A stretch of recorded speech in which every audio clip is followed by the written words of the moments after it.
ሜዳዊት አበበ ይባላል። 2015 ኢንትራንስ ኤግዛም 623 ነው ያመጣሁት እና ዛሬ ጥያቄዎቻችሁን ልመልስላችሁ እንዲሁም እኔ ያለኝን ኤክስፒሪየንስ ላካፍላችሁ ነው። ከየትኛው ትምህርት ያው አሁን እናንተ 12 ላይ ስላላችሁ እኔም ያረኩትን ነው የምነግራችሁ። 12 ላይ ያለው እኛ የ4 ዓመት መሆኑን የሰማነው 11 ላይ ነበርና በጣም ነበር የሚያጨናንቀው። ስለዚህ እዛው 11ኛ ክፍል ነበር ከሰከንድ ሴሚስተር በኋላ የጀመርኩት።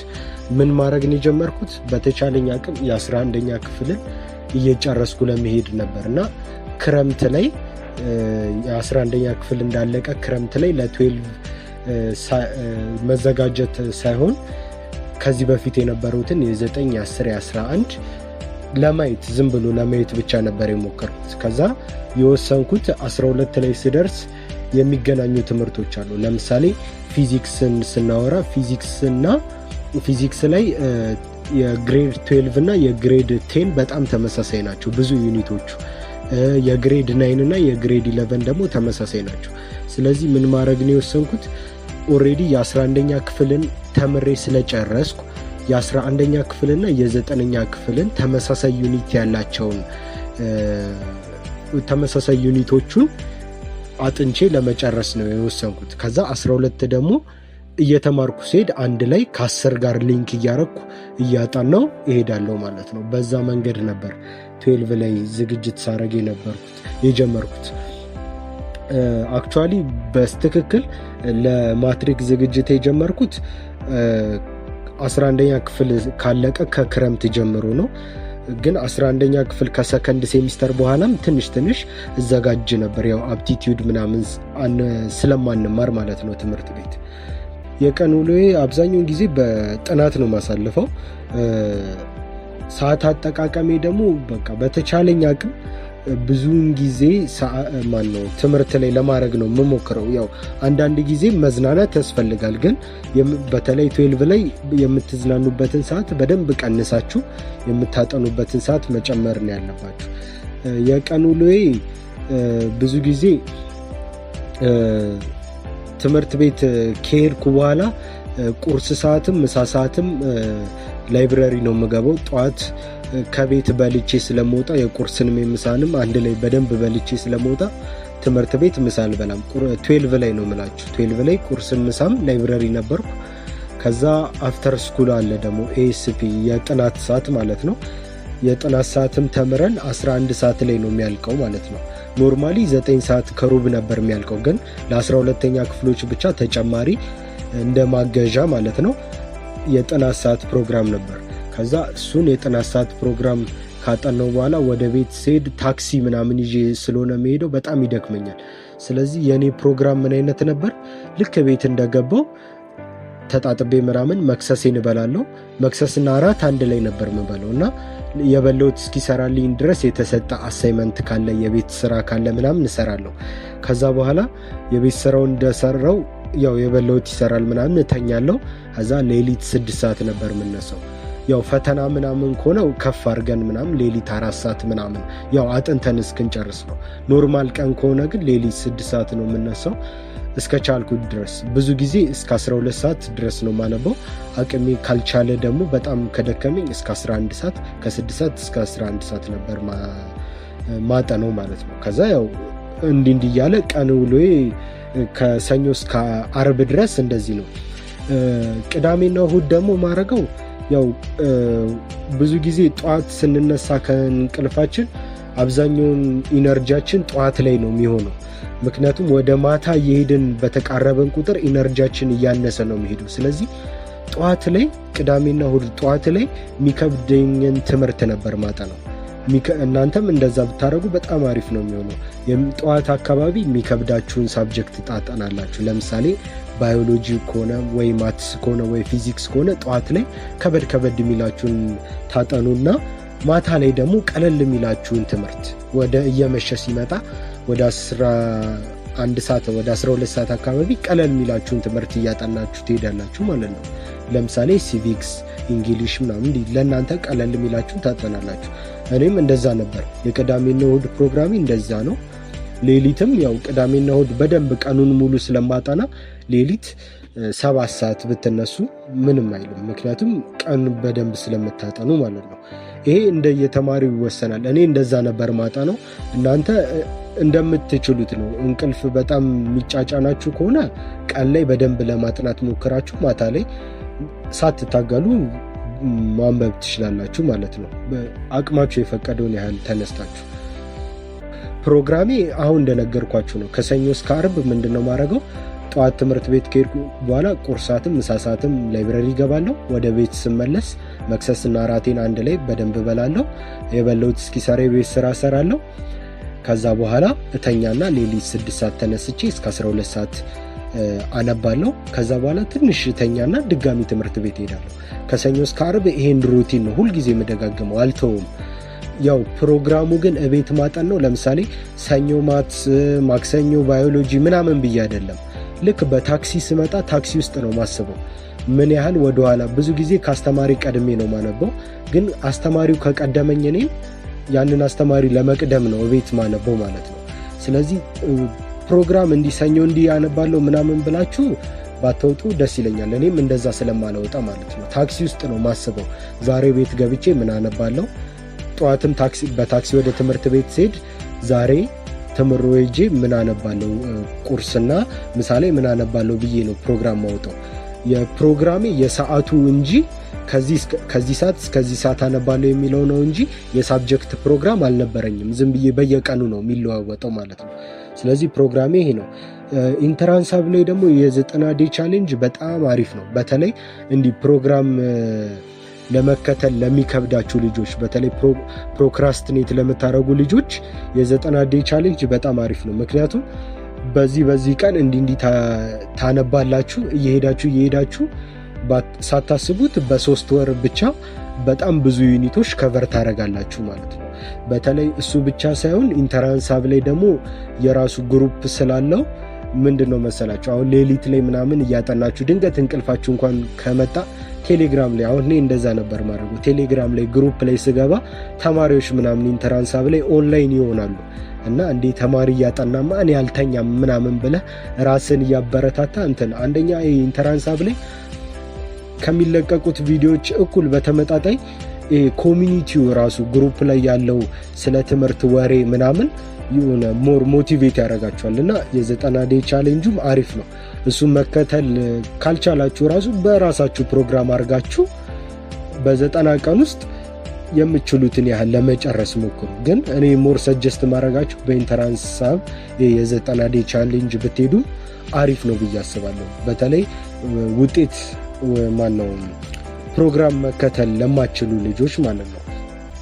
እውነት ለመናገር ከአስተማሪዎቻችሁ ምናምን ብዙ አትጠብቁ። ማለት አስተማሪው ወይውን ነው የሚያሳየው እንጂ ሙሉን ነገር ፍትፍት አድርጎ ሊያስረዳ ይችላል። ለምሳሌ አንዱ አስተማሪ በደንብ ያስረዳል፣ አንዱ አስተማሪ ደግሞ በቃ አላጋጭ ምናምን ሊሆን ይችላል። ስለዚህ ሁልጊዜ ከአስተማሪ አትጠብቁ። አሁን ላይ ብዙ በኦንላይን የምትማሩት ነገር አለ። ለምሳሌ የሆነ አስተማሪያችሁ በደንብ የሚያስረዳችሁ ከሆነ እና የሆነ አስተማሪያችሁ ደግሞ በደንብ የሚያስረዳችሁ ከሆነ በደንብ የሚያስረዳችሁን ከአስተማሪ ትከታተላላችሁ። በደንብ የሚያስረዳችሁ ወይ ሲያስረዳ የማይገባችሁ አስተማሪ ካለ ደግሞ ኢንተራንስ ሀብ ላይ የሚለቀቁ ቪዲዮዎች አሉ፣ የትምህርት ቪዲዮዎች፣ እሱን ማየት ትችላላችሁ። ከዛ ውጪ ደግሞ ዩቲዩብ ላይ ሰርች እያረጋችሁ የከበዳችሁን ሳብጀክት ማለት ትችላላችሁ፣ ማጥናት ትችላላችሁ እንጂ ሁሉንም ነገር ከትምህርት ቤታችሁ ወይም ከአስተማሪ ባጠብቁ አሪፍ ነው። እሺ፣ የትምህርት ቤት ተሳትፎ ደግሞ አሪፍ ነው። በጣም እሳተፍ ነበር። ክላስ ውስጥ ጥያቄ ሲጠየቅ ሁል ጊዜ ነበር የምመልሰው። ምክንያቱም የምመልስበት ምክንያት አንድ እንዳስታውሰው ነው።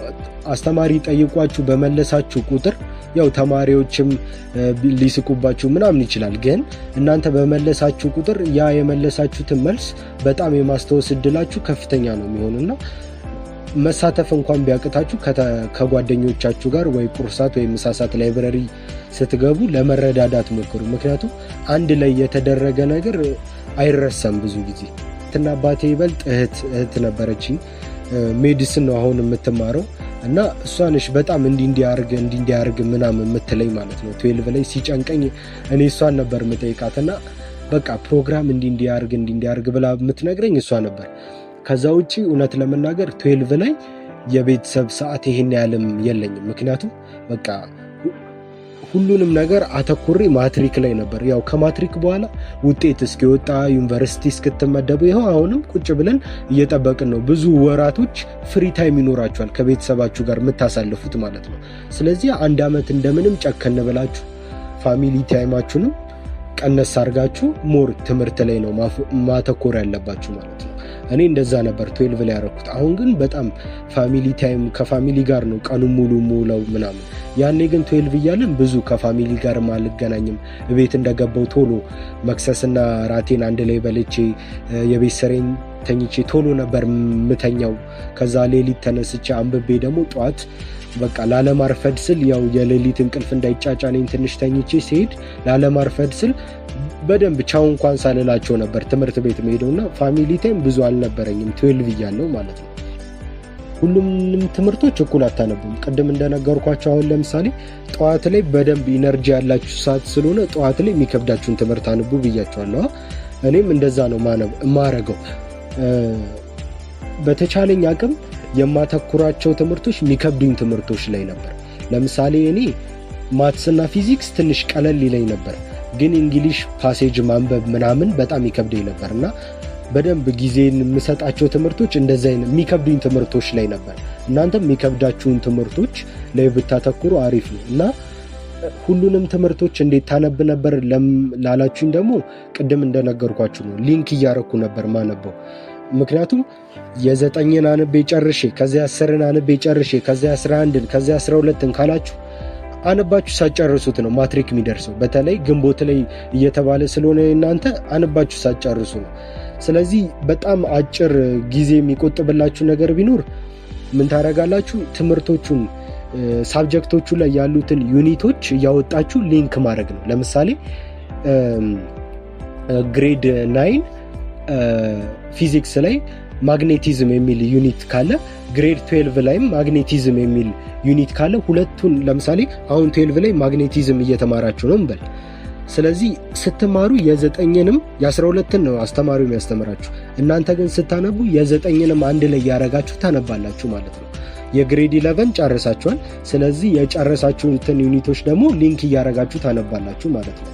ለምሳሌ ግሬድ 11 ኬሚስትሪ ላይ ኢኩሊብሪየም ካለ የግሬድ 10ም የግሬድ 9ም ኢኩሊብሪየም አለ።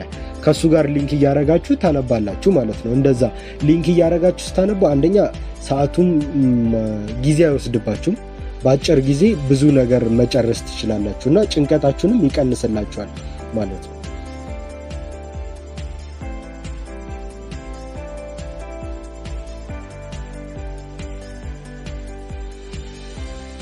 ያው ቅድም እንደነገርኳችሁ ነው የኢንተራንስ አንደኛው የ90 ዴይ ቻሌንጅ የሚባል አለ። በ90 ዴይ ውስጥ የሆነ ትምህርቶችን መጨረስ ማለት ነው። ትምህርቶች ሳይሆን ከዚህ እስከዚህ ወይ የ12ን ምናምን ከ9 ጀምሮ ያለውን እስከ 12 ማለት ነው። ስለዚህ ቻሌንጅ ሲሆን ደግሞ ሞር ሞቲቬትድ ሆነ ታነባለህ። ፕሮግራም መከተል ማትችል ከሆነ ደግሞ በቻሌንጁን እነሱ በሚለቁላችሁ ቪዲዮ እየተከታተላችሁ በቀን እንትን ማድረግ ትችላላችሁ ማለት ነው። ሌላው ደግሞ አንድ ኢንተራንስ ኮሚኒቲው ነው በጣም የሚጠቅማችሁ ነገር። ለምሳሌ ግሩፕ ላይ ምናምን ታወራላችሁ፣ ያልገባችሁ ነገር ካለ ትጠይቃላችሁ። በተለይ ማትሪክ የደረሰ ሰሞን በጣም እኔን የጠቀመኝ ደግሞ ማትሪክ የደረሰ ሰሞን ትራይአውት የሚባል ኤግዛሞች ይለቀቁ ነበር። ትራይአውት ማለት ልክ እንደ ኢንተራንስ ጥያቄዎች አይነት ሆነው ኢንተራንስ ሊደርስ ሲል መንግስት ያወጣና እነሱን አይነት ጥያቄዎች ለተለያየ ክልል ውስጥ ላሉ ትምህርት ቤቶች ይልካል እና ከነሱ ጥያቄዎች በነሱ ዌይ ነው የሚያወጣው ማለት ነው። ኢንተራንስ ዋናውን ፈተና የሚያወጣው ይሄኛው ተማሪዎች ምን ያህል ነው አቅማቸው ምናምን የሚለው ለመለካት ትራይአውት የሚባል ፈተና ያወጣል እና ያ ፈተና ለማንም አይሰጥም፣ ለተወሰኑ ትምህርት ቤቶች ብቻ ነው እና ኢንተራንስ ሀብ ላይ ያንን ፈተናዎች ለቀው ነበር እና ይሄ በጣም የሚጠቅም ነው። ምክንያቱም አንደኛ የፈተና ሙድ ውስጥ ያስገባችኋል። በፈተና ሙድ ውስጥ ሆናችሁ ወደ ኢንተራንስ እንድትገቡ ያደርጋችኋል ማለት ነው። ሌላው ደግሞ ኢንተራንስ ሀብ ላይ አሁን እኔ የምጠቀመው እንትን የሚባል አለ ኢትዮ ማትሪክ የሚባል የፕሌይ ስቶር ላይ ታገኙታላችሁ። የኢንተራንስ ጥያቄዎች ከ2008 እስከ 2015 ድረስ አለ እና በዩኒት ከፋፍሎ ይለቃሉ አለ እዛ ላይ አፑ ላይ ማለት ነው። እና እነሱን እሰራ ነበር። ለምሳሌ የግሬድ 12 ዩኒት 1 ሲኩዌንስ ከተማራችሁ በኋላ ልክ ያንን ዩኒት እንደጨረስኩ እኔ ስለ ሲኩዌንስ ዩኒት እንደጨረስኩ ማትስ ላይ ገብቼ ከ2008 እስከ 2015 የሲኩዌንስ ዩኒት ላይ የወጡ የማትሪክ ጥያቄዎችን እዛ አፕ ላይ ይሰራ ነበር። እና ኢንተራንስ አፕ ላይ ምንድነው ጥቅሙ? እዛ አፕ ላይ የምታገኙት ከ2008 እስከ 2015 ነው። ያም በቂ ነው። ግን ኢንተራንስ አፕ ላይ የድሮም ከፈለጋችሁ የ1995 የ1997 ምናምን ቤቶች የ2006 የ2005 ምናምን ሁሉም አይነት የኢንተራንስ ከድሮ ጀምሮ ያሉት ይለቀቃሉና ሞር ዲቴል መስራት ከፈለጋችሁ የኢንተራንስ ጥያቄዎችን እዛ ላይ መለማመድ ትችላላችሁ ማለት ነው።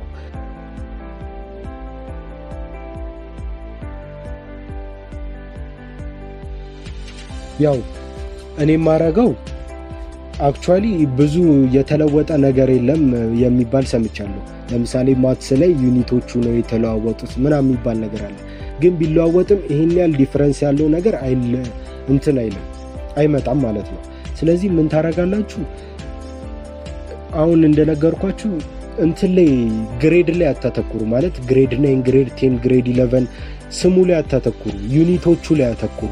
ይህ ማለት አሁን እየተማራችሁ ያለው ላይ ቅድም እንደነገርኳችሁ ነው። ኬሚስትሪ ግሬድ 11 ላይ ኢኩሊብሪየም ካለ ኦልድ ከሪኩለርም ኒው ከሪኩለምም ይሁን እያገናኛችሁ ታነባላችሁ ማለት ነው። የዩኒቱን እንትን ስም እያወጣችሁ ያሉትን እያገናኛችሁ ማንበብ ነው። ሊንክ እያረጋችሁ ማንበብ ነው ማለት ነው። ስለዚህ አዲስ ከሪኩለም ምናምን በመሆኑ ይሄን ያህል ቢግ ዲፍረንስ አይኖረውም። አትጨናነቁ። ለምሳሌ ማትስ ላይ 12 ላይ ይሄን ያህል ሊንክ የሚደረግ ነገር የለውም። ግን ለምሳሌ ፊዚክስ ላይ ስለ ማግኔቲዝም ከሆነ ግሬድ 9 ላይም ማግኔቲዝም ሊኖር ይችላል። ስለዚህ ሁለቱን ዩኒቶች ሊንክ እያረጋችሁ ማንበብ ነው። ከዛ የተለየ ምንም የአነባበብ ዘዴ የለም እንጂ የ9ኛ ክፍልን ጨርሼ ወደ 11 ምናምን የምትሉ ከሆነ ጊዜ ታቃጥላላችሁ በጣም ማለት ነው። ስለዚህ እኔ በሆንም እንደዚህ ነበር ማነበው። ሊንክ እያረጋችሁ ማንበብ በጣም ጊዜ ይቀንሳል። ያው ማመስገን የምፈልገው ፈጣሪ ነው። በመጀመሪያ ፈጣሪን እግዚአብሔርን ከድንግል ማርያም እናቱ ጋር በጣም አመሰግናለሁ። ምክንያቱም ምን ይባላል እኛ አበሾች አትሩጥ አንጋጥ የሚባል ነገር አለ። ግን እቺ ነገር እኔ አስተካክላት ብትሉኝ እየሮጥ ካንጋጥ ነው ምለው። ምክንያቱም አንድ ተማሪ ስላጠና ብቻ የፈለገው አይነት ውጤት አይመጣለትም፣ ስለለመነም ብቻ የፈለገው አይነት ውጤት አይመጣለትም። ሁለቱንም አንድ ላይ ኮምባይን ማድረግ አለበት። ትሰራለህ፣ ፈጣሪንም ትለምናለህ። ከዛ ፈጣሪ ያለው ይሆናል ብለህ መግባት ነው እንጂ የምትጨናነቁት ነገር እንዳታጠኑ ነው የሚያረጋችሁ የባስ ማለት ነው። እኔም እጨነቅ ነበር በጣም በተለይ 12 እያለሁ በጣም ለማትሪክ እጨነቅ ነበር። ይኸውላ 3.2% ተማሪ እያለፈ እኔ እንዴት ምናምን የሚባል አስተሳሰብ ነበረኝ። ግን ፈጣሪን እየለመንኩ በራሴ የምችለውን ያህል ደግሞ እያጠናው እንቅልፌንም በደንብ እየገደብኩ ለ12 እንደምንም ወጥሬ ያጠናው ፈጣሪ ብሎ ተሳካ። ስለዚህ እናንተም ፈጣሪን ብታመሰግኑ እላለሁ። ፈጣሪን ነው ማመሰግነው፣ ቤተሰቦቼን፣ አስተማሪዎቼን እንዲሁም የኢንተራንሳብ አድሚኖችን ክሬተሮችንም በጣም አመሰግናለሁ። እናንተ የምትለቁት ቪዲዮ በተለይ መጨረሻ ላይ የለቀቃችሁት የትራያውት ኤግዛሞችን በጣም ጠቅሞኛል። አመሰግናለሁ።